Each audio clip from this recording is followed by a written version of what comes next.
എൻസൈക്ലോബിങ്സിന്റെ പുതിയൊരു വീഡിയോയിലേക്ക് നിങ്ങൾക്ക് എവർക്കും സ്വാഗതം. ഈ വീഡിയോയിലൂടെ നിങ്ങളുമായി ഷെയർ ചെയ്യുന്നത് ക്രിസ്മസ് പരീക്ഷയുമായി ബന്ധപ്പെടുത്തിയുള്ള ചില വിശദമായിട്ടുള്ള വിവരങ്ങളാണ് ഉൾപ്പെടുത്തിയിട്ടുള്ളത്. നമ്മുടെ വീഡിയോസ് ആദ്യമായി കാണുന്ന സുഹൃത്തുക്കളാണെങ്കിൽ ആദ്യമായി തന്നെ ചാനൽ ഒന്ന് സബ്സ്ക്രൈബ് ചെയ്യുക. അപ്പോൾ നമുക്ക് വിശദാംശങ്ങളിലേക്ക് കടക്കാം. ക്രിസ്മസ് പരീക്ഷ ഒറ്റഘട്ടമായിട്ട് തന്നെ ആരംഭിക്കുന്നതാണ്. 15-ാം തീയതി ആരംഭിക്കുന്നതാണ്. 23-ന് സ്കൂളുകൾ അടയ്ക്കുന്നതാണ്. തദ്ദേശ തിരഞ്ഞെടുപ്പ് നടക്കുന്ന സാഹചര്യത്തിൽ അർദ്ധവാർഷിക പരീക്ഷയിൽ ഉണ്ടായിരുന്ന ആശങ്ക അവസാനിച്ചിരിക്കുകയാണ്. പരീക്ഷ ഒറ്റഘട്ടമായിട്ട് തന്നെ നടത്തുവാനാണ് ധാരണയുള്ളത്. ഡിസംബർ 15-നാണ് പരീക്ഷ ആരംഭിക്കുന്നത്. 23-ന് പരീക്ഷ പൂർത്തിയായി സ്കൂളുകൾ അടയ്ക്കുന്നതാണ്. ജനുവരി 5-നായിരിക്കും തുറക്കുന്നത്. ഹയർ സെക്കൻഡറി വിഭാഗത്തിലെ 1-2 പരീക്ഷകൾ സ്കൂൾ തുറന്ന ശേഷം ജനുവരി 7-ന് നടക്കുന്നതാണ്.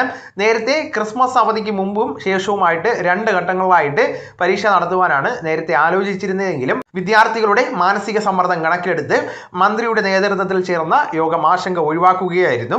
വിദ്യാഭ്യാസ ഗുണനിലവാര അവലോകന സമിതി യോഗത്തിൽ ഇത് സംബന്ധിച്ച് അന്തിമമായിട്ടുള്ള തീരുമാനം ഉണ്ടായിരിക്കുന്നതാണ്. അപ്പോൾ ഈ വിവരം നിങ്ങളുടെ സുഹൃത്തുക്കളിലേക്കും മറ്റ് ഗ്രൂപ്പുകളിലേക്കും കൂടെ ഷെയർ ചെയ്യുക. നമുക്ക് തുടർന്നും വിജ്ഞാനപരമായിട്ടുള്ള മറ്റ് വീഡിയോസും ആനുകാലിക വിവരങ്ങളുമായിട്ട് വീണ്ടും കാണാം. അതുവരെ ഗുഡ് ബൈ.